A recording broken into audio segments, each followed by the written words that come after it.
సమిష్టి కృషితో పనిచేసి మంచి ఫలితాలు సాధించామని నాగర్ కర్నూలు జిల్లా ఎస్పీ గైక్వాడ్ వైభవ్ రఘునాథ్ అన్నారు. పోలీస్ స్టేషన్ కు వచ్చే బాధితులకు సత్వర న్యాయం చేయాలనే సంకల్పంతో పనిచేస్తున్నామన్నారు. నాగర్ కర్నూలు జిల్లాలో పోలీసులు ప్రణాళికబద్ధంగా విధులు నిర్వహించడంతో జిల్లాలో శాంతి భద్రతలను మెరుగుపరిచి నేరాల సంఖ్యను తగ్గించగలిగామన్నారు. క్రైమ్ రిపోర్ట్ను ఆయన విడుదల చేశారు. డ్రగ్స్ నివారణకు ప్రత్యేకమైన చర్యలు చేపట్టామన్నారు. ఆపరేషన్ స్మైల్ పేరుతో బాలబాలికలను రక్షించామన్నారు. ఈ సంవత్సరం మన ఎన్డీపీఎస్ కేసెస్ పైన రెగ్యులర్ గా ఫోకస్ పెట్టాము. అవేర్నెస్ ప్రోగ్రామ్ కండక్ట్ చేశాము. తర్వాత ఇన్ఫర్మేషన్ కూడా గ్యాదర్ చేశాము.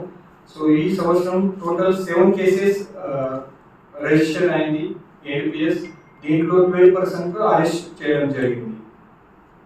Next cyber crimes. ఈ సైబర్ క్రైమ్స్ ఈ సంవత్సరం 95 కేసెస్ బుక్ అయింది. లాస్ట్ సంవత్సరం 71, ఈ సంవత్సరం 95, 24 కేసెస్ పెరిగింది. దీంట్లో డిటెక్షన్ కూడా అయింది. 5 కేసెస్ డిటెక్షన్ అయింది. అండ్ ఇది రీఫండ్, అది పాత సంవత్సరం వరకు ఒకటి కూడా క్యాండిడేట్ రీఫండ్ కాలేదు. సో ఈ సంవత్సరం ఆల్మోస్ట్ 35 కేసెస్ లో రీఫండ్ చేయడం జరిగింది.